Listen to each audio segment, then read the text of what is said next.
Hey, book club besties. From Scrubs to Book Club, we're two burnt out healthcare workers who love to yap about books. I'm Katie. And I'm Star, and welcome to Aimless Attention Podcast. Today we are going to be talking about A Court of Wings and Ruin by Sarah J. Maas. So if you are just now joining us, we are in the year of SJM here at Aimless Attention Podcast. In 2026, we are covering all of the currently published Maasverse books, including we will cover the 6th ACOWAR book before the year is up. That's and then, the plan. And then in January, we will get ACOWAR 7 done. And we are pushing our eventual Maasverse rant episode that we will do towards that ending goal. So I do want to be clear that there are going to be spoilers for potentially Throne of Glass. I don't know that we'll talk about it, but we tend to talk about Throne of Glass. It's like impossible for us to avoid it. ACOWAR, of course, and then Crescent City. This book has definite Crescent City tie-ins that I will be talking about. I'm so excited. Starting off ACOWAR, we are in a prologue, which is Rhysand's POV. 2 years before the Wall is formed. This is during the Human and Fae War that we get referenced throughout the first 2 books quite a bit. And then basically this is just like us being like, oh, look, Rhys has trauma, which is like a lot of his life. And he's basically just looking at every Illyrian being like, oh, good, it's not Cassian, it's not Azriel. Let's start off part 1, which is the Princess of Carrion. This is my least favorite section of the book, just because I hate that she and Rhys are separated. This is when Feyre is back at the Spring Court and pretending to be Tamlin's little love that was just taken by Rhysand.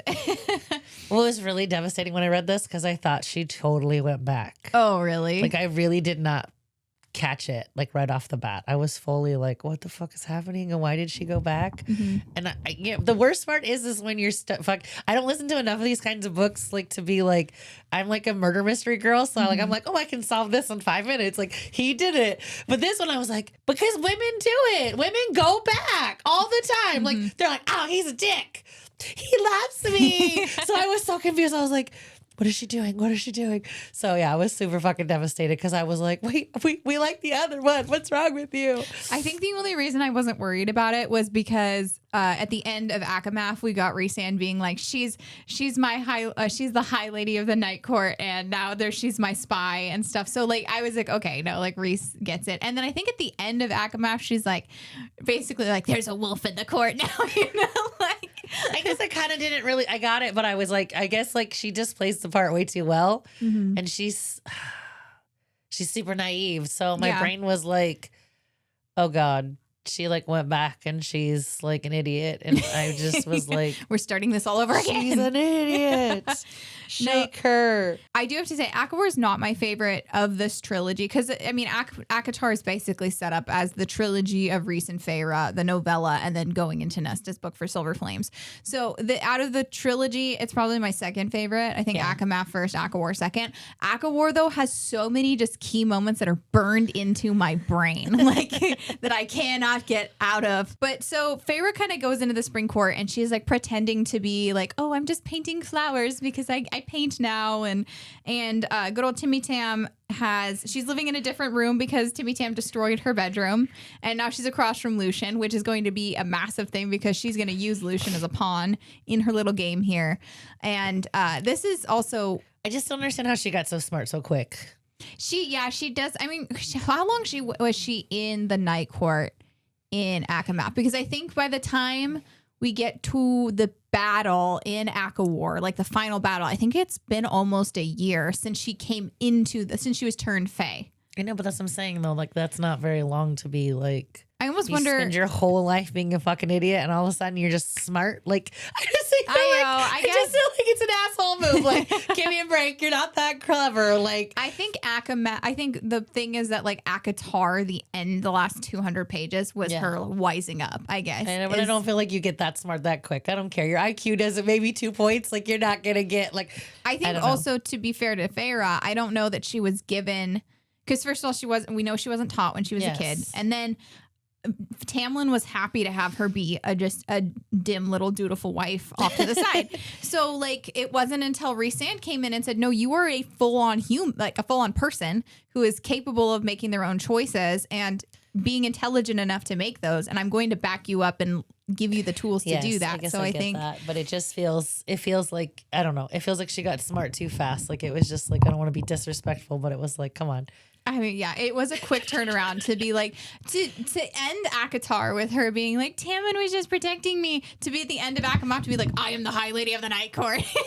Yes, but I guess it's also a book, so but like I guess I feel like the time should have been a little longer to get her, like, because like all of a sudden she's reading and it's like, dude, I hate to be the bearer of bad news, but it's not that easy just to be like, I read now. Yeah. Like, I don't know. I just feel like there was like it was just too fast. Just some steps that were missing. Yeah, like, come on. Like, you know what I mean? It was just like, well, give I me a think break. she did have a little bit of a baseline because she could read some words, but just not a lot. Yeah, like So- I know how to read stop too, it looks like a stop sign and says stop. I don't know, like, It's like that Nick Miller quote from New Girl where he's like, I'm not convinced I know how to read. I think I just memorized a bunch of words. I totally know what you're talking about. I was telling my mom that the other day. I was like, I don't know, man. So in the Spring Court, she's back and interacting with Ianthe, and Ianthe's like, I am so sorry that like all of this happened. That is so crazy. She's like, whatever, you fucking bitch. Right. And then we get Jurian, Dagden, and Branna, who are twins. And I don't know what it is about fantasy books, but you cannot have twins and not have twincest, like reference to for some reason. So Feyre's always like, oh, they're staying in their tent together for a long time. It's like, why do all the twins have to be like they're having sex? Like, I don't know. Maybe because they're really close. Like, so it's just, I don't know. I don't know, but these two are I have Daemati. friends that are twins and I'm going to be like, hey, like, Hey, is this twincest. normal? Is this a normal thing? Do you guys have to deal with twincest allegations? Only if you're a boy and a girl, right? Like if you're a girl, boy, I don't know. that seems weird. I think twincest can happen with anybody. No. That's the reference, I guess. Gross. I know. But they're Prince and Princess of Hybern. They are also Daemati, which is going to be massive. And Feyre will recognize this where she's like, hey, I can like sense you trying to do this. And I'm also Daemati, so like stop. But they're there to survey the wall because the Hybern's looking for those holes in the wall to use to crack them open and break down the wall with the cauldron. And more, well, later on when Feyre gets back to the Night Court, more will mention, like, it's kind of weird that this all-powerful cauldron has to go to these holes in order to be able to do that. So something's obviously wrong with the cauldron. And that's going to be kind of like a big thing that'll come back later. But they're kind of there to do some surveillance, learn stuff. And then Feyre's just like lying out of her ass about the Night Court. And then Alice, who was like her maidservant, is like sitting there like, I watched you leave in ACOWAR. I know none of this is true, but she's also like, I'm fine with it. I'm not going to tell anybody. We get the summer solstice, which is just like Feyre's big like piss off Ianthe moment, where she steps into the light. She like moved Ianthe's marker so that she was illuminated. Oh my god, I can't say that person's name. Was like very much like, I am so like the perfect, like I'm a god, like, but like they're not. So it was like, but it was like, how dare you shun my light? Yeah. I just thought it was funny because it was like she was just like, scoot over, I got this. Yeah, I got this.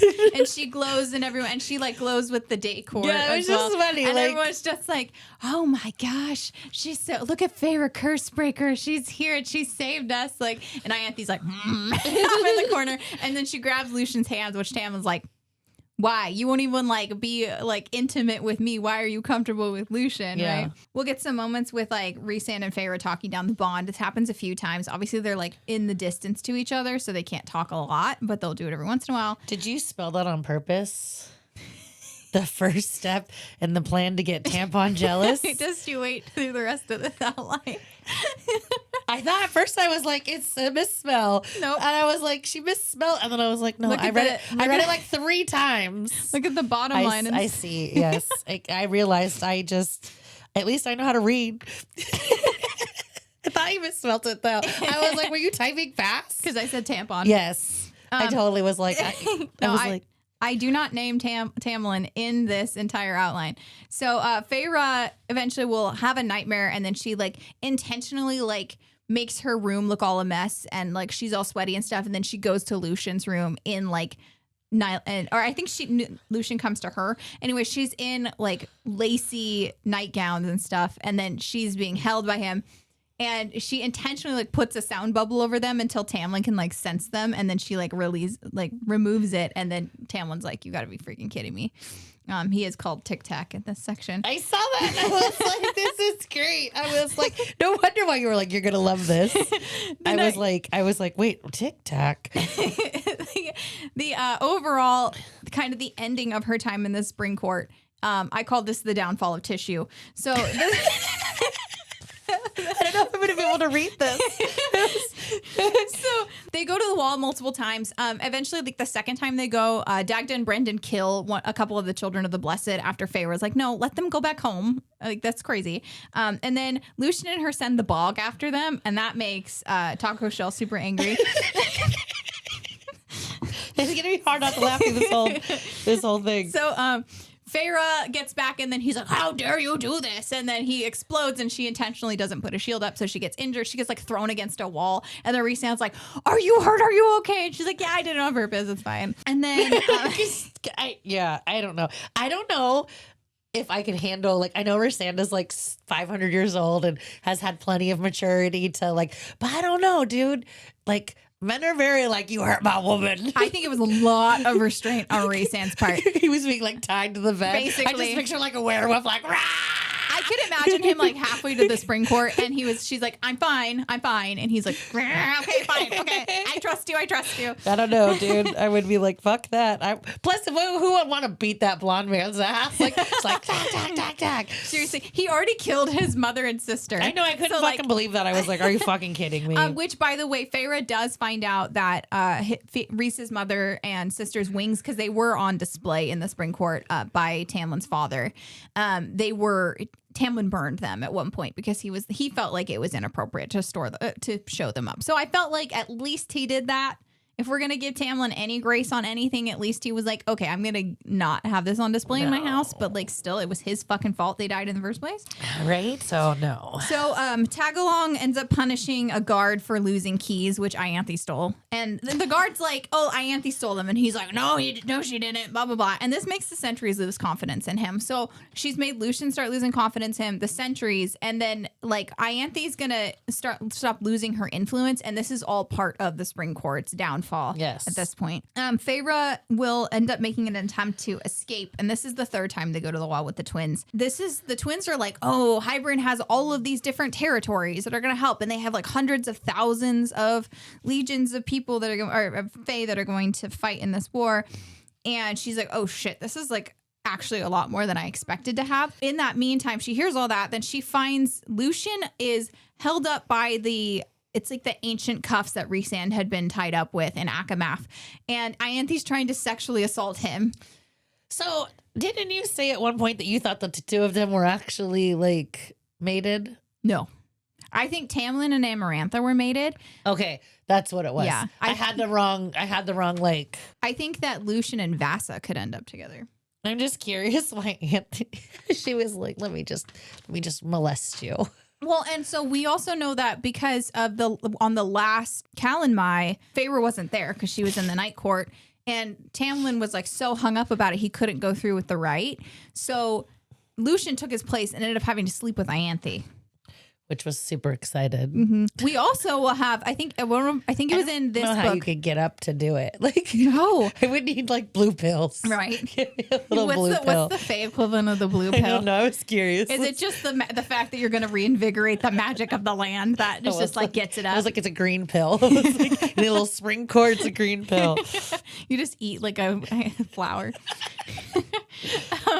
But this is something that Ianthe does all the time to men. She like constantly is trying to sexually assault men. I feel like all the women in this are like super sexually assaulty. Like Rhysand was being molested. He's being molested. And there is a vision that I don't remember if it's in ACOWAR or ACOWAR that Rhysand will show her of Ianthe. I think it might have been in ACOWAR because he was trying to prove that Ianthe was like a horrible person. Was Ianthe just like sprawled out on his bed completely naked, and he's like, get out of my room. And she's like, no, Lord, like think of the babies we could have. And he's like, get out of my room. Gross. Yeah. So Feyre gets into her mind and has her use a rock to break her hand, which was fan-fucking-tastic. And she's like, you're gonna let that heal. She's like, I'll let you get a healer for that, I guess, but like you're gonna let it sit for a bit. You know, like it turns out that the twins this entire time have been poisoning everyone with Faebane. Yeah. So they're slowly losing their powers, and Feyre had just eaten an apple that was grown in the orchards in Highburn where this was. So she's losing all her powers.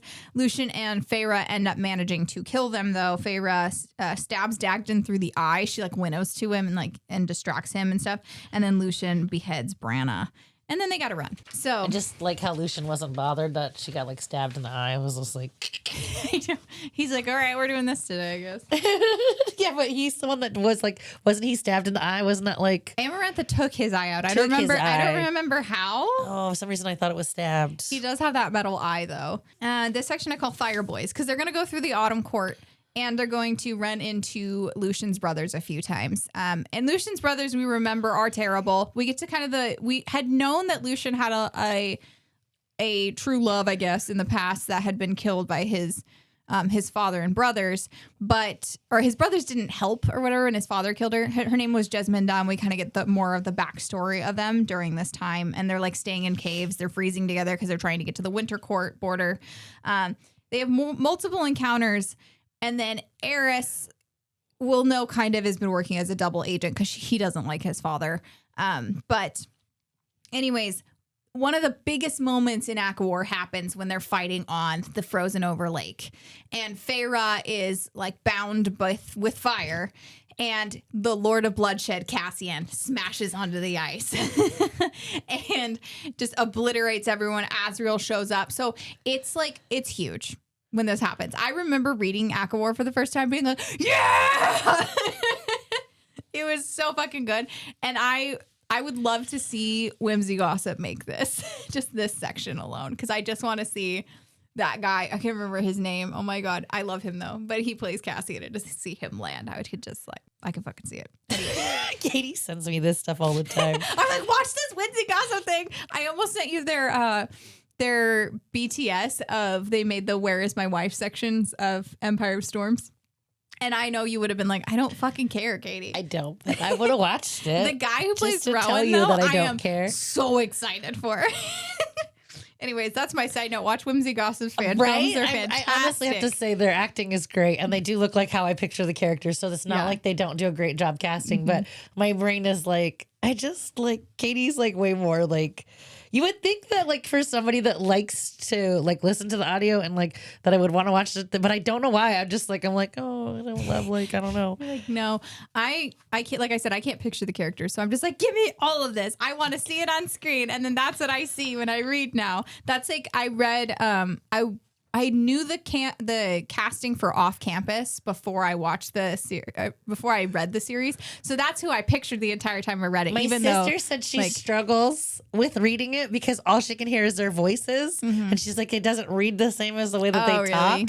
And so I was like, that would suck. I'm like, there's my Dean De Laurentiis. I don't even care that Allie's blonde in the book. I'm just like, that's Allie. There's Mika Abdallah. She loves it. Like this, but she can't do both. Like she has to like give them space. Like, because she was reading it while she was watching it, and she was like, "This is devastating." And I was like, I never thought about it. I guess I read them before I watched the show, so that helps a little bit too. Yeah, but yeah. Well, she started watching the show and was like, "Oh my God, there's books," and so she like tried to go back to the books, but once you've already seen the show, then you can't unpicture the like. You're like, well, that doesn't work. Like, so they end up escaping, and Moore's there, and Rhys is like racing home. And then when Rhys actually gets there, she just collapses in his arms. And I just, again, this is another moment in ACOMAF that I'm just like, oh my God, they are just true mates. Like it's such a difference between her reunion with Tamlin even. Like, then I was like how do I do it? Do I do it?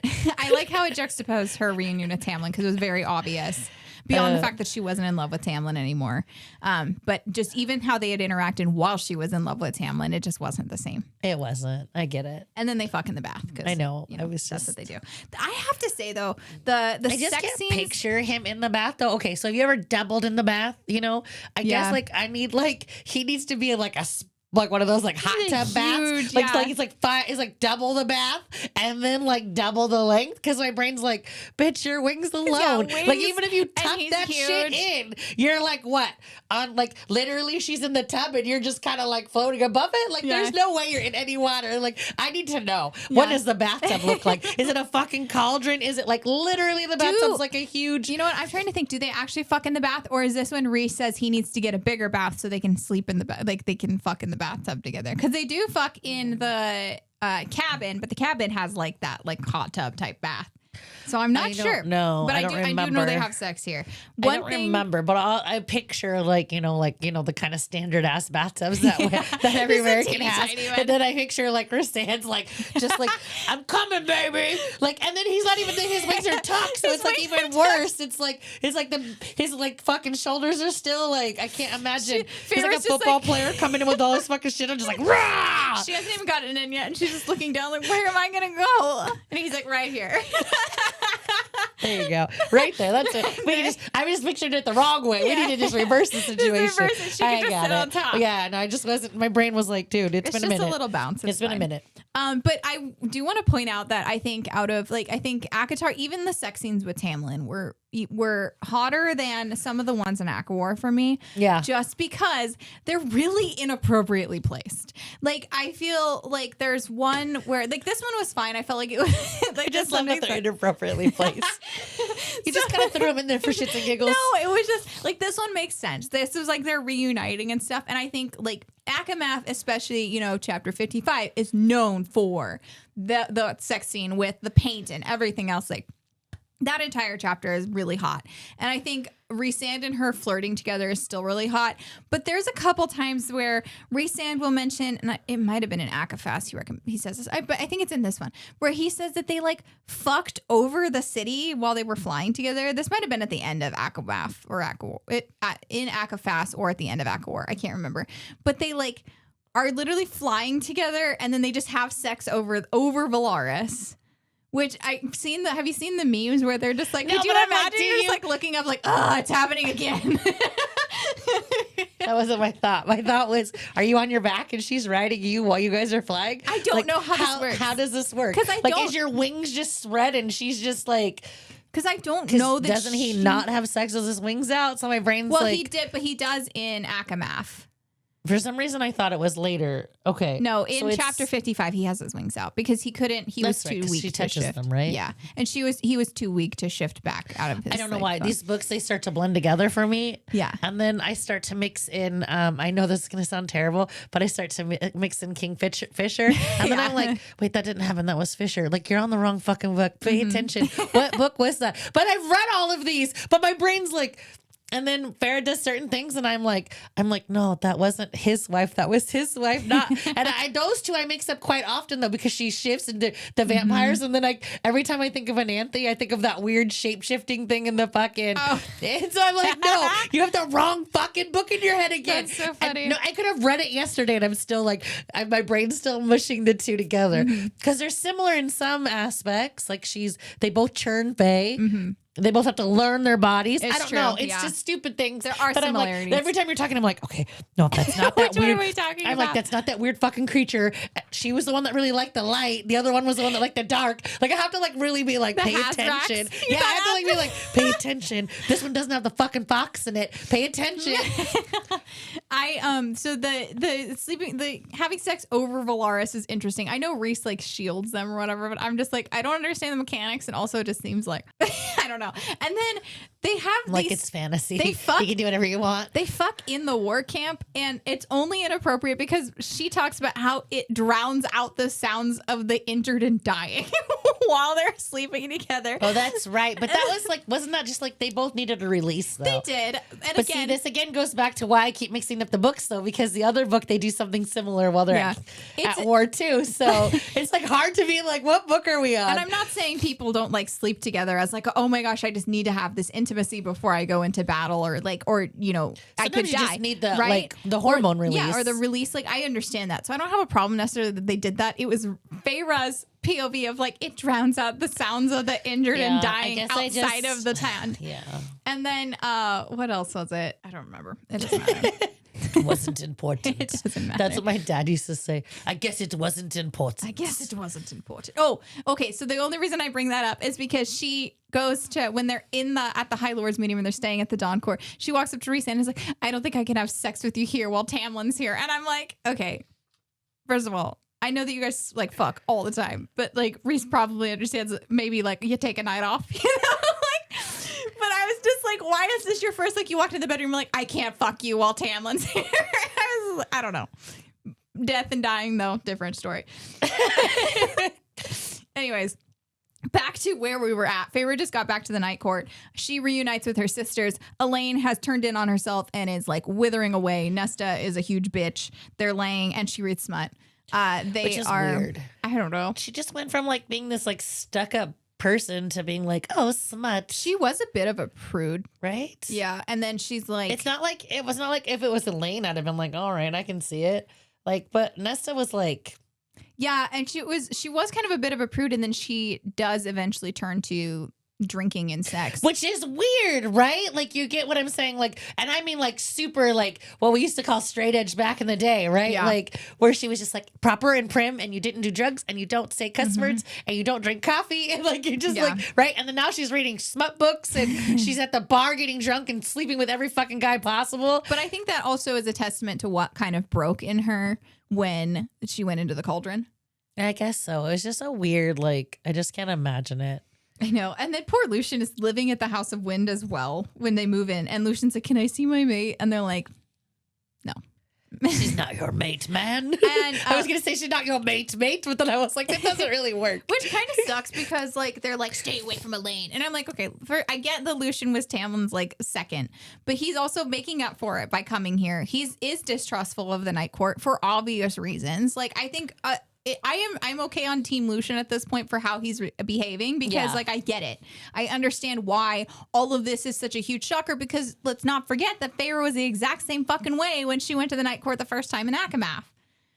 True. So like I think Lucien kind of gets a little bit of a bad rep in this, but I understand he's upset that his whole world's turned upside down. His mate obviously doesn't want him, and nobody's letting him. These people that have hated him his whole life, or like he's hated them, are now blocking him from even attempting to try to have some sort of relationship with his mate.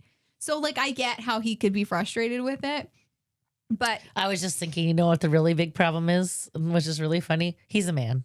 That's really the problem. Yeah. If it was a female, we'd be like, get it, girl, get it. He's the man. We're like, bitch, sit down. Sit down. This is women's time. Like, I literally was thinking that while you were talking. I was like, nope. Nope, it's because he's a man. It's because there's no whoa in front of that shit. You know, I'm just saying. Let's just be realistic here. We all know that we're just man haters. We're like, we love our husbands, but we're man haters. yeah, that's true. I need to stop drinking so much goddamn coffee. I don't know. I send a lot of stuff to Zyra. I'm like, this is my basement where I keep my husband. Secret man haters. My husband's like, why are you such a man hater? I'm like, I love you. Right? I only love you. I love you. My dad's great too. Oh, yeah. No, I don't know if the dads count. Like, we don't consider them. They're not. They're like above. I don't know. I guess they're there's like a lot of really. above. There's some pretty shitty dads out there. That's true. My dad's pretty fathers. great. I was like, our dads are great. Like, after Rhys and Feyre get the rocks off enough, they finally go back downstairs, and she's like, okay, what did I miss? So we learned that the Book of Breathings has just been randomly talking, just saying weird shit. The Book of Breathings is something that will come back in Crescent City. Yes. It will be sitting. She'll just like walk by it in the first book. So like, there's so much I have questions about when we get to Crescent City that I'm really excited about. And I just wanted to mention that there. We find out Rhys went to Hybern, which Feyre's pissed about, but he's like, what was I going to do? To sit here while you were like destroying an entire court? So blow that shit the fuck up. So he goes to Hybern and he's like, yeah, everyone's like really upset there. And the king has managed to make people turn against Prythian essentially and see them as the enemies. And then Miriam and Draken are MIA. They went to Cretea and it's just like in ruins, which we'll find out later was like a cloaking spell basically. And then it's time to get the High Lords together, and Nesta's like, I'm not going to go tell them my quote unquote sob story about getting thrown in the cauldron. Like, fuck you guys. Which she like is weird, okay? So she's drinking and doing all these things which we would consider self-medicating in any other fucking world. But she's like, I don't want to tell my story. It's like, bitch, you need therapy. I You know. need therapy. Tell your story. Maybe it'll give you some therapy. Yeah, Nesta needs therapy. Jeez. She's just one of those people you want to shake. You just want to grab her shoulders and be like, what's wrong with you? So Feyre's like, there is a part of, she's been training basically all of her skills except for the shapeshifting. And that's because obviously she doesn't want to be associated with Tamlin. But she's like, there's got to be something I need to do about, like, I can be more helpful if I could have some wings and fly. So she's like, I want to learn how to fly. And I don't know why this bothers me. Just the whole like flight training of her and her like having her big giant Illyrian wings. I'm like, this is just, I don't know. I don't know why this bugs me. It's a stupid thing to be annoyed about in this entire book. And it does serve a purpose later on, but I don't like that she has wings. I don't know why. Are you just jealous? No, I'm not jealous. I just think like Feyre just kind of like becomes like an amorphous blob sometimes where she's like, oh, if I have wings, I can be like the Illyrians. And I'm like, no, just be Feyre. Oh, I get what you're saying. Okay. So Okay, like, I was like, what are you upset about? because I'm like outside yes, of I get it. this. She's morphs into who she needs to be to fit in whatever circle she's in. Yeah. Versus being an actual, like, this is you. Because I'm like, what does she have other than she paints like a kindergartner? The painting. I forgot about the painting. She's over there finger painting. It's finger painting. I drew your eyes, and Maura's like, oh, She's just like, my hundreds of year old family home. Thanks. But she does combat training with Cassian. Cassian's pissed at her because he's like, you went in there and you're my high lady. And she's like, yeah, okay, whatever, Cassian. And then she ends up flight training with Azriel because Azriel had to learn how to fly later, unlike Cassian and Rhys, who learned how to fly as kids. And then we'll learn about the Seraphim, who were Draken's people, and the cartographer Nefel, whose wings were too small to fly. But when they were like crossing the river or the ocean or whatever that was going to close up, she ended up flying and saving Miriam in the end. So she became like a war hero in the last war. So she's like, well, if Nefel can do it, I can do it. my stomach just started growling. It was like, I want to be a part of this conversation too. I'm sorry, that was like, too yeah, funny. I hate the wings. It was too funny because I wanted to laugh so bad, and my stomach was like, rawr, rawr. Maybe your stomach likes the wings, and it's like, make her shut up. So we'll go to the library next, and this is where we meet Clotho, and Rhys tells Feyre about how he's made this library a sanctuary for priestesses who have been through unspeakable things. This is the fucking coolest thing ever. This is really cool. This is another one of those just kind of character descriptions of Rhys, because Rhys has so many masks he has to wear all the time. So when you have these little things that are like, oh, here is the book telling me or showing me instead of telling me how good of a male this guy is. I just think this is the first time that I like really enjoyed her writing. Like I was just like, damn girl, like the thought process that she put into it was my like, damn, like. And I like enjoyed your writing on this for the first time ever. I love seeing like even Clotho had like a sense of humor. Like I love that we were able to see this be like a sanctuary for these women to feel like they can live normal lives again.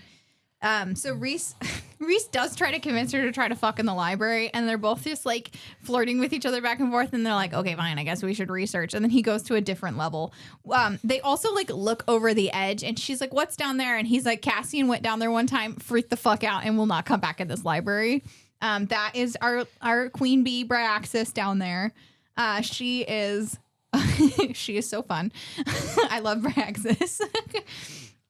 But they're like, okay, there's an impending war. I still feel like Cassian's a little bitch though. So I mean, even though he would be like the one that I would pick in the book, like there's certain things he does that I'm like, come on, man up. It's true. Then Rhys, Cassian, and Feyre will go to the prison because they need to go see the bone carver once again. And the carver will talk about the 3 death gods, which are him, Striga, who is the weaver, and Koschei, who lives on a lake. And that is where Queen Vassa is.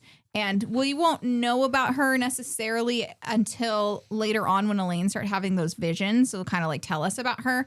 But he does say like, oh, there's like a firebird on the lake and all this kind of stuff. And Feyre's like, hey, would you like come out of the prison and come fight for us? And he's like, not if fucking Koschei's around. Like, I am staying away from that asshole. He's going to kill me. And then he's like, okay, well, if you can get me the Ouroboros, I will do that. And the Ouroboros is a mirror that's sitting in the Hewn City. That is one of like Kyr's family heirlooms, basically, that if you look at it, you either go mad or you die because you see like just the most terrible things when you look into it. And and Feyre's like, okay, so that's not an option because I'm not doing that. And then they end up giving one of the adder's bones to him to carve. So that's their thing. And then also during this meeting, that's when she realizes that Rhys, he's presenting as her and Rhys's son. So this will be what Nyx looks like when he gets older, which she's not pregnant and didn't even know she wanted kids yet. I was just thinking that like the bone carver's probably like some old creepy guy, but I always picture him as like a young child, like just sitting on the floor, like watching them. I don't know why. And I'm like, that's because that's how we see Feyre sees him. Yeah, so. But like it's just creepy to think about though. He's probably some old, like he's probably with his violet eyes that are just staring up at her like, hello, Feyre. I need to play you like a section of that graphic audio because he's like, Feyre, Cursebreaker. And you're just it's so creepy. Yeah, it's so creepy. They end up going to the Court of Nightmares. So Nesta and Amren have been training together because, you know, like calls to like. If Nesta can detect items or like even work with her powers, because nobody knows what Nesta's power is. She's just like, I took something. And they're like, what did you take? She's like, I'm not talking about it. And they're like, okay. Therapy. I know. But the only person she really trusts is Amren. And that's because Amren basically just like punches her in the face. And Nesta responds to that. She's like, let's do this. Like this, you are my person. Again. Therapy. You're like, I'm just like, every time she's like, I just get punched in the face and I'm ready. I'm just like, oh my God. Rhys and Feyre do show up to play politics and to get Kyr's Darkbringer army. This is one of my favorite scenes in ACOWAR because it's another one sticks in my brain is when they walk through the Court of Nightmares, there's only one throne. And so Rhysand like leans on the side of it. Feyre sits down and he looks out at the crowd and he says, bow. And then everyone just kneels down and bows. And then that's when it's like revealed that Feyre is the High Lady of the Night Court to all of these people. And then he's like, next time I want a second throne. Like, and I love that. It's so fucking good. And in the graphic audio, you're just like, Rhysand, because he's Anthony Palmini. So just Anthony Palmini, bow. And I'm like, yeah. Anyways. So they do their whole politics thing, and then we find out that Rhys has been like working with Eris too, which pisses off more because she's like, you didn't say anything to me, and he's the guy who like rejected, like she was found on the ground in the Autumn Court with a note nailed to her stomach after she fucked Cassian and was supposed to be betrothed to Eris, and it was like, she's your problem now, and Eris is like, don't touch her, and then she ended up going back to the Night Court after that, and Eris is like, yeah, you need to tell the whole story of what happened more. So there's more to what happened in this whole scenario, and it'll get brought up over and over again where Mor's just like, I hate you, and he's like, Morgan, tell the whole story about what happened. You know that's not all that happened. So I'm interested to know what actually happened in that whole thing. That would be weird. I don't know. Elaine is a seer. So that was what she got from the cauldron, and she starts having freaky visions. So the first one is she'll say that she hears her crying, and that is Vasa. She will talk about like seeing like a fiery feather falling onto the snow or something like that. And then Lucian's like, okay, I'll go seek out Vasa.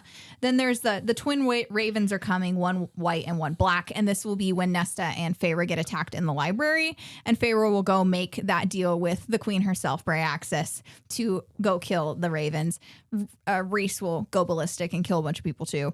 And then, but that's our first interaction with Bryaxis. And she gets like a band tattoo on her arm from that. And then another one will be, he snapped your wing, broke your bones. And Cassian's like, it'll take more than that to kill me. And she's like, no, it won't. It will not. And Cassian's like, okay. So is this foreshadowing that Cassian's going to die? Because Elaine's visions have all been true and Cassian has not died yet. Okay, but is it foreshadowing like he's going to die, but her visions end up being wrong? I don't know, because the Vasa vision was right. No, I know, but I'm saying like, but who is he? So like you do. Oh, well, my thought was maybe like somebody like from his family was going to show up or something. But my other thought was that like, because visions can be changed. That's true. So is she having a vision that's true right now, but they're going to do something in the next book or novella or whatever I just she ends couldn't up imagine. writing? So there is a lot of theories because in Silver Flames, there's a lot of chemistry between Eris and Nesta. And some people actually would prefer her with Eris instead of Cassian. So you think she's going to kill him off? I'm almost wondering if they will, because in all reality, too many of the Inner Circle made it out of this war alive. Literally all of them. I know, but it's So- because everybody loves the fucking inner circle, so it would be It's true, hard but- to like. But I mean, you have to almost. I guess I see it though. You have to kill one of them. Cassian wouldn't be a horrible one to take out. But that's what I'm wondering. So What's the one that your mom likes? my Axial or whatever. Azrael? Azrael. Yeah, my mom liked Azrael. So He's there's the one that I want to go. there's a lot of speculation as to what the next books are going to be about. Everyone assumes it's Elaine's story. It is 3 parts though, so it is interesting to me that Nesta's would be one book alone, and then Elaine's ends up being 3.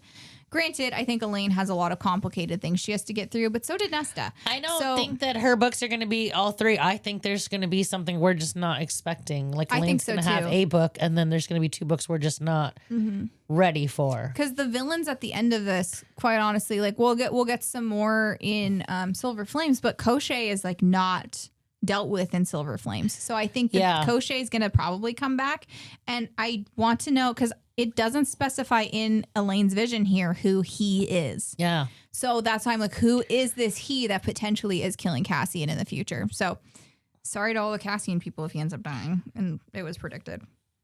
I like Cassian, but I don't know if I care. I like Cassian too, but I'm just like, I don't know if I care if he goes or doesn't go. Like, I do, but I think I also really love the narrator for Cassian in the graphic audio. So like, yeah, but I was just thinking that she does have a way of fucking killing people off. So I would not be shocked if she did. is this our Sam? I wouldn't be shocked if she did. Because she oh does have a no. way of killing people off. And she always kills people that you're just not ready for. You're like, what? That broke my heart. Like, And I think granted, in Kingdom of Ash, she took criticism for not killing off enough characters in a major war. Granted, she killed all of the 13. She killed Gavriel. Like there were a lot of characters that did die, but the core all lived. So it's a I will fucking be fantasy. I think it's okay to let people live. Like, jeez. I know, but we'll see. I hope Cassian Plus, doesn't die. But Throne of Glass, didn't she write that when she was young? Like, to well, some degree. she did. So she started Throne of Glass when she was 16, but by the time the last book was coming out, she was older. I'm just saying it's Because not she like, was right. She was still putting out I think she was still putting out Throne of Glass when ACOWAR started coming out. So just saying, anyways. there's like a part of me that's like, you're still like, yeah. So the Summer Court gets attacked by Hybern, and the Night Court is able to rush in to help fight, and that's because Varian, who is in love with Amren, gave her the warning, and they came and helped. Tarquin's all pissed off, but is like, I guess I'll take back the blood rubies. Will eventually be what happens. But Rhys ends up speaking to an illusion of the king, and he tries to kill him, but he's not real, obviously. And Feyre watches all of this through his eyes because Rhys lets her into his mind. And then they kind of clean up and that's they go like back to true Dolores. love. Mm-hmm. I can't. No, This is true love. it's just I just can't like imagine wanting anybody to be in my brain like that. So they have this happen, and they're like, oh God, this is like actually happening. So then they go back to the prison, and Feyre and Rhys there, and she's like, okay, Carver, pick a different object. And he's like, nah, I don't think so. And then after this meeting, that's when she finally tells Rhys, so he presents as his like son, as our son. Yeah, but does Rhys see it? Rhys sees Jurian every time they go. Okay, that's what I thought. Yeah. Then we get to the High Lords meeting. This is a very exciting part of ACOWAR for me. This occurs at the Dawn Court, and at first, Helion of the Day Court, Callias of the Winter Court, the Sin of Dawn, Baron of Autumn, and Tarquin of Summer all show up with their spouses. We also learn about the Peregrines, and Helion has Pegasus as well. Everything has wings in this story. You're just jealous because you don't have wings. I guess so. So they show up. Helion's got his mask on. Rhysand and Feyre had agreed that they would all present as themselves instead of what the Night Court used to be considered. And then good old Tesla shows up crashing into the meeting and makes a bunch of lewd and dickish comments. He blames Rhys for making him have to align with Hybern because that's Rhys's fault for whatever fucking reason. He's like, you stole my bride in the night. And Feyre's like, the sun was shining when I left you, which good on you, Feyre. Fuck that guy. And then he says like, oh, Rhysand, have you ever noticed the little noises she makes right before she climaxes? These are burned into my brain. Oh my God. Just because you hate him that much. Asriel says, like, careful how you speak about my high lady. So then that gets out that she's the high lady of the Night Court, and everyone's looking around like, oh, okay. And Tamlin's like, oh, so that's why you went to Rhysand, because I wouldn't make you high lady, even though you asked me to. And so you were just reaching for power. And then he calls her spoiled goods. Rhys can keep his spoiled goods because she's just a whore. And then Rhys just takes his ability to speak away. And he's like, oh, the gaping fish looks good on you, Tamlin, or whatever. And then Eris starts saying some shit. He calls Mor, he's always talking about how Mordress is slutty. So then Asriel launches himself across the table. Feyre goes over and is like, Asriel, come. And they like go sit, and Asriel just like heels like a dog and follows Feyre. I know, it's just, that's so weird though. And then Helion brings in Nuon, who is the girl who made Lucian's eye, and turns out they have a way to counteract the Faebane. If they ingest it, that they won't be affected by it when they're pierced with it. Obviously, if they like have weapons, they're not gonna like, it'll still hurt them physically, but it's not gonna be Faebane level of hurting. Feyre ends up going at it with Baron and then shoots flames at him. So oops, her secret's out. She has all the High Lord's powers, and everyone's like, oh, I don't really like that. And then Nesta tells her story. So that is like the quick rundown of the High Lords meeting. That is, again, one of my favorite sections of this book. It's so fucking good. After that happens, Helion walks in and he's like, I fuck everything that walks. And then Mor's like, let's do it tonight. And then the Cauldron takes down the wall while they're at this meeting. And Nesta warned everybody. She's like, something's wrong. And they're all like, I don't know what's wrong. You're like crazy. And then the wall goes down. So yeah, because nobody's ready to believe that she has foresight, especially if you're going to claim that Cassian's going to die, and especially if you're going to believe all the other shit. Like, yeah, well, this is Nesta, so Nesta like, oh, I have the wrong sister. I don't know why. It doesn't matter. That's because Nesta stole that fucking piece. Yeah, Nesta's like, I'm part of the Cauldron now. And then Feyre goes and makes another bargain with Bryaxis to fight, and all little Miss Bryaxis wants is a window to see the stars. So this is part 3, High Lady. Doesn't want to see the stars. I'm telling you. I love Black Mass Bryaxis. I don't know why. She's just like, I just picture her with like a little pink bow. Like she's a big black cloud and then has a little pink bow. That's just how I picture Bryaxis. Now I'm going to picture her like that, but that's not how I pictured. So the rest of the first part of this book is really just like gathering the armies. So Lord Devlin and the Illyrians, Lord Grayson and Lord Nolan in the human territory. And then Jurian's like, oh, by the way, I've been lying this whole time. I'm actually not on Hybern's side. And Jurian, again, has this like complicated history with Miriam and Draken and all this kind of stuff. And he was basically told Hybern, like, I'm going to use this as my revenge to get back to Miriam and Draken. In all reality, Jurian's like, I'm over it. It's been a long time since this happened. Like, I'm moving on. So we get the first battle, and they initially start doing pretty well, and then they lose, and then they see Feyre leaves to go seek out the Suriel. What is with her and that fucking cereal? She's like, I need the cereal. Well, what's funny is that like the cereal's supposed to be super hard to catch, and she's just immediately like, I'm the only person that can catch the cereal. I think it's like, hey, you caught me. I know. He's like, oops, you caught me. But the cereal, this is one of the saddest parts of me of ACOWAR for me. And she is like, he's like, oh, Nesta can track down the Cauldron, because she's like, how do we like locate Hybern's army? Like, where are they going to be and stuff? And he's like, Nesta can track down the Cauldron because like calls to like, and she just needs to scry with bones and stones. And we get a couple really famous quotes out of the Suriel here, where he says, only you can decide what breaks you. He does continue. She's like, you were right. I was with the wrong High Lord. I stayed with the High Lord. He's like, you need to stay with the High Lord. And she's like, I did. I stayed with Rhys. And he's like, no, stay with the High Lord, because it's going to be important at the end of this book. And then they run into Ianthe and Hybern soldiers who kill the Suriel with an ash arrow. This was so fucking sad. So she ends up like holding she goes and kills Ianthe. She leads her to the Weaver's cottage, and the Weaver destroys them. And then she's holding the Suriel while he dies. And he just says, Feyre, a request. And she says anything. And he says, leave this world a better place than you found it. And I'm like, this is so SJM coded. Like, it's just like going from Throne of Glass, where it's like the acts of kindness all matter, to this is like, we're looking for a better world. That is the main theme of all of SJM's books, is everything we do is aiming towards a better world. And I just love that. What does this mean? What? What do you mean? Yes, this entire section I wrote from Star's memory. From memory, Star. This is a note to you that I did not have to look at anything to write this entire section. I was like, I don't know what she's talking about. That's too funny. No, I'm not. I guess I don't have that kind of memory. No, yeah, I wrote this all from memory. So Cassian gets badly injured in this thing. Moore's pissed that Farrah left without telling anybody where she was going. I think she told Nesta. She's like, hey, I'll be back. Didn't tell her where she was going. See, Cassian is badly injured. Maybe they were like, hey, he's going to die. Yeah. See, we're so close to death. They end up going and they do get Nesta to scry, and they do see the cauldron, and they're in Hygrin's cap and stuff, and they like see the cauldron like looks back at them. Yeah, which, okay. So it's going to sound really fucking stupid, but I picture like in like a witch's cauldron, and then eyes just. That's what I see. But I see only one eye. Oh, I see eyes like just like. It's like the book from Hocus Pocus. Yeah, That's like exactly what I pictured. As soon as you said one eye, I was like, oh, but like I was like, I don't know why I just picture like it's almost like a funny face, just like like. Yeah, and so the cauldron's like, okay, fuck you. So then it kidnaps Elaine. And so then they have to go into Hybern's camp to do this.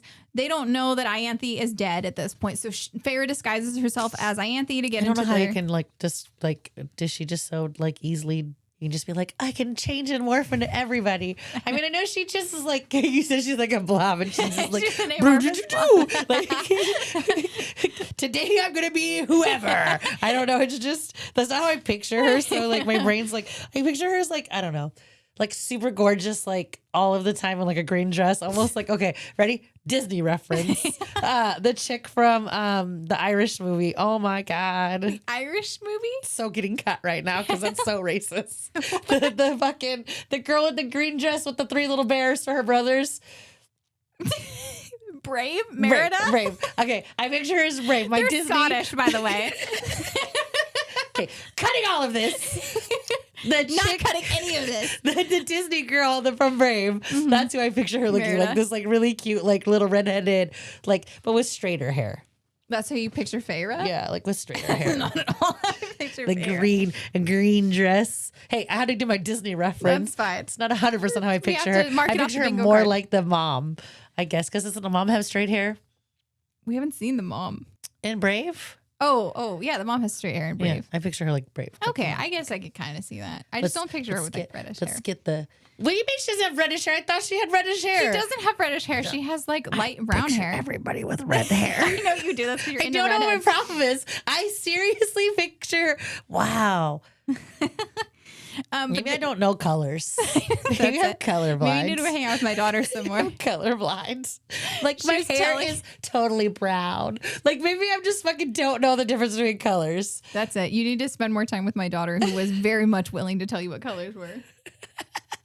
I need hair colors is my problem. I remember my son's father and I were out at the bar and I was describing his hair color. I was like, yeah, it's like this reddish blonde color. And he's like, my hair is brown. And I was like, it's a reddish blonde color. That's from a man, though. But I'm just saying his hair was brown. It's just, this is my, like, looking back years later, my sister was like, his hair's brown to me. But like, I don't know what my problem is. I'm like reddish blonde. So what color's mine? It has gray. It has red in it. Like it's orange. I don't know. I guess I have like no concept of like hair color.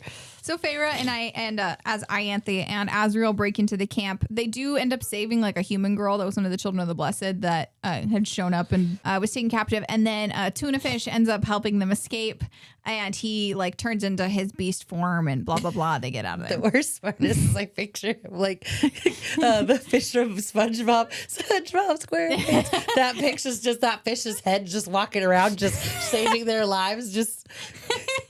Come on, you know what I'm talking about. Oh my God. So now we enter like the war. And hold on, you missed this bottom part right here. Oh yeah. I didn't know she was. Yeah, Farrah keeps going like, more, just fuck Azriel already. And Moore's like, I'm gay. I don't remember that. Yeah, there's like a whole thing where she's like, I prefer the company of females. I swear, but I'm like, wow. No, there's this whole sidebar where Moore goes and talks about how she prefers females and she slept with Helion just to get Azriel off her back, basically. And like, she's like, I know Az loves me, but I just can never get there with him and stuff. And so, because Farrah spent this entire book being like, they just need to be with each other. This is so annoying. And Reese is like, I mean, like, it takes time Like sometimes people aren't ready to accept stuff. Feyre, how long did I wait for you, Feyre? Like, so You say that name so terribly. Feyre. So yeah, but that's my only point on that is Moore's gay. That's kind of the character I just don't development. remember that. I feel bad. I guess I do remember it now that you're like talking about when she was like, I can't be with Azrael, but for some reason I don't remember. I think she did I talk don't about remember her coming out and saying it. Like, yeah, she said she had like a female lover that she was really close with for a long time and stuff, but nobody else knows because it's just never been a good time to tell anybody, and she doesn't want to break Azrael's heart and all this kind of stuff. So that's my bullet point on Moore. So the war starts. Feyre does go and collect the Ouroboros. She ends up seeing the worst parts of herself, and she says she loves it when she told Rhys, and she goes to the carver. They get the carver. Queen Bee, Bryaxis, is there with her little pink bow, and then Rhys surprise. I'm not going to not be able to picture this little bow right on the side. And then Rhys gets Striga to help. And I told Star that, I don't know why, but there's a section of this book where they're going up the mountain, her and Amren, and Striga smiles up at the King of Hybern with blood just dripping down her face. And I don't know why, but I can picture Star's face. I know, when she told me this, I was like, God, am I that violent? No. Just picture me just like, I don't know why. I just like, I was listening to The it and I was worst like, part I can is- just picture Star. I just don't know how to feel about that. Anyways, they have all their big bads there, and she basically tells the carver and Brax, she's like, you only kill the people on the opposite side of the war. You do not kill our allies. And they're like, fine. So, and then Feyre also oh no, this doesn't happen, but she shows the mating bond, or not the mating bond, she shows Rhys the bond that she has with the carver and everything. That's when she explains she went and got the Ouroboros. Then the war starts happening, and then a bunch of people show up. So we have all of the courts are now there. The humans are led by Jurian.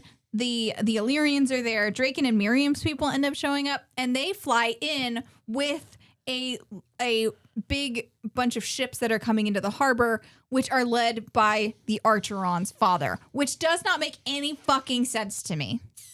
Like, in what world does this father, who was physically incapable, who did not do anything to help his children, all of a sudden, now that they are gone, like, because the girls disappeared, he he went to a meeting about what was going on above the wall, and now he leads like a cavalry or like a navy presence? Like, in what world? So mean. Maybe he realized that he was fucking up. While they were there, he didn't see it, but then they left, and then he was like, oh my God. I don't know. I even the first time I read this, I was like, why is he there? Like, why? That doesn't make any sense to me. I can understand, like, Miriam and Draken showed up because they heard that they had tried to get in contact with them, and they missed the fact that it's a cloaking spell and all this kind of stuff. But, like, I don't. And then the ships are named the Elaine, the Feyre, and the Nesta. And I'm just like, I get it that he's like trying to have a redemption arc here. Redeem himself, Katie. You're just mean. But I could have understood the redemption arc if he had just shown up with everybody, but not leading everybody. That felt like, and then he named all the ships. I don't know. I liked it. That's fine. You can like things that I hate. I was like, I kind of like this. Go get it, Dad. I guess, like, because, like, I don't know. I could see it. I can understand it, I guess, because, like, as a parent of, like, children that are older, I can understand, like, sometimes you fuck up and then you're trying to, like, you don't catch it until, like, you know, hindsight's 20/20. Your kids are gone, and then all of a sudden you're like, wait, like, I needed to do better. So that's kind of like, plus I also like that he named the ships after them. Like, it made me go, oh. I mean, I liked that he named the ships after them. I just felt like it just felt out of place for me in terms of who his character had been. But I get it was supposed to be a redemption arc. Yes, Katie's just mean. So Amren and Feyre decide they're going to go to the cauldron to try to fix whatever. That's what Amren said. She found the spell in the Book of Breathings, which the Suriel had told Feyre about, was that this is the book that I picture that has an eyeball on it. Like, it's like breathing. It's like, yeah, that's exactly it.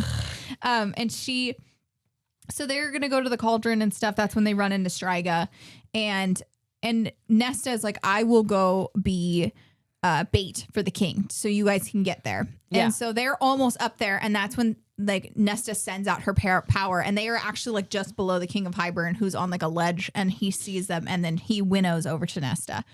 And then Feyre and Amren get to the cauldron. Amren, she Feyre grabs onto the cauldron, and then Amren is like, okay, sorry, I lied, and then hops into the cauldron. She becomes her like true form of what she was before, and she comes out and obliterates everything. She's like, I won't remember anybody once I come into this form. So see ya, bye. She goes. Isn't she the bone carver sister? Am I fucking this up? No, that's Striga. Striga. Yeah, Okay. Striga. Screwing up which one was which. Sorry. No, Amren's from a different world. Which I'm interested to see if with Bryce's world walking, if we're gonna find out who Amren's actual people are. Because I'm thinking that's exactly why she's a world walker. Yeah. So, she does that. The cauldron like splits when this happens, and Feyre's still there. And then we get cut over to Nesta, who's being used as bait, and Cassian's with her. And the king shows up and he attacks Cassian. Cassian's again like basically about to die. Nesta's like covering him, and he kisses her and says, "My only regret is this, that we did not have time." And he's about to die. Hybern's like laughing and stuff. And the Archeron father shows up, and the king kills him and snaps his neck or whatever. And then Elaine shows up with Truth Teller, who Azriel had given to her before this battle, and she stabs the king and he dies. And then Nesta cuts off his head to make sure he can't come back. While this is happening, the cauldron split in half, and now the world's breaking apart. Yes. This is, I believe, an Asteri kill switch for this world. Okay. Mm-hmm. I can see this. Because the Asteri said that they left kill switches in every single one of their worlds. Yes. And we know that the Asteri failed in this world. Yes. And I think the cauldron is that kill switch. So the kill switch breaks, and then the world's ending. So Rhys shows up and grabs onto Feyre, and they're like, we're going to do it together. So they like rebuild the cauldron, and then Rhys is funneling more and more power into her, and then Rhys dies. Which, when you're reading this book on the first time, you're like, no, Rhys. And then you flip the next page and it's like, oh, they resurrected him. Come on, they resurrected Feyre. Why wouldn't they resurrect Rhys? Well, and that's Feyre's point, because the High Lords all show up, and a lot of them are like, I don't know that it works like that, but also they're like, well, you inherited all of our powers, and he's already the most powerful High Lord in history. I don't really want him to get our power too. And Feyre was like, you all did it for me. He saved all your asses. Help me. So they end up resurrecting him, and we do get Tamlin kind of having a little redemption here, where he says, be happy, Feyre, because she's like begging him, I will do anything, just please help me, I will give you anything. And he just tells her, be happy, Feyre, as he drops the kernel of power onto Rhysand's chest. And yay, Rhys is back. So that's not as big as I would have expected you to have put it. I mean, I guess I'm like on my fourth time through on this book, so I'm like, okay, they're gonna revive Rhys now. I know, but it just is kind of a funny like thing to think about, like, because the first time you read this, you're just like, what the fuck? I'm like, there's no fucking way they killed off Rhys. And I love watching people record like their significant others or their friends reacting to Rhys's death in ACOWAR. Yeah, because it's devastating. It's devastating. It's so and devastating. then it's literally like, turn the page. Oh, he's back. So it does not take long for us to not have to live in that grief, at least, you know? I would have fucking died if she would have been like 4 pages later. I read a book where at the end of the book, the main male character died, and it was just like the end of the book, and it took like 2 years for the next book to come out, and I was like, oh, that sucks. That's funny. You just like live in that grief for 2 years. This is why my friend will not read books until the series is completely done. She's like, fuck that, I can't live with that. That's fair. And then Elaine, Nesta, and Feyre all kind of like mourn their death, and Lucien explains how he struck a deal to allow Vasa to leave the lake for this. So that was the other thing, is that along with Miriam and Draken, Vasa had flown in as a firebird and started just like incinerating all of Hybern's ships as well. Feyre starts to get to know Miriam and Draken, and she meets Nefel, and she like fangirls over Nefel. I don't hate Nefel, and it's coming off like I hate Nefel. When you said fangirl, I was thinking like, what was the book we read where you had to have like so many followers to be her fucking friend? That was my thought. Was like, Farrah, you don't have enough followers to be my, like, you can just fan over me. It's fine. Your following is too little for me. They kind of like have a nice little like chit chat, and then they reconnect over stuff, and then they're like, okay, well, now we need to have a big meeting with everyone. And the big meeting is basically like, well, there's a lot of stuff we got to do. And that's kind of all that happens in the meeting. There's not like It's nothing like the High Lords meeting where you're just like, yeah, throw the punch. And then the ending, that bitch. The ending of this book is just, it's Rhysand's POV, and it's him just sitting and listening to his friends, like laughing and like drinking together and talking. And this is Rhys just finally having a moment of fucking peace for the first time in like 500 years. 500 years. I just picture him sitting on his couch with his fucking, or his like just chair with his glass of fucking, I don't know what people drink, bourbon. Just fucking twisting the glass. Yeah. Just. I think he's actually leaning in the doorway, and then Cassian walks by him and is like, "Hey, like everything's okay now." You know, but that's not like. But I do picture that, like him just like leaning with a glass, just like this is it. This is the moment, boys.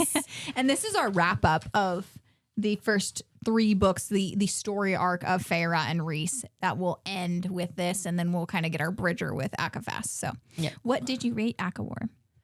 I think I rated this one a 4. Yeah, I think I also gave this a 4 because it's not quite a. I think I gave it 5 stars when I rated it, but I would probably give it 4. It's not quite a 5-star read. ACOWAR's like a 6-star read for me.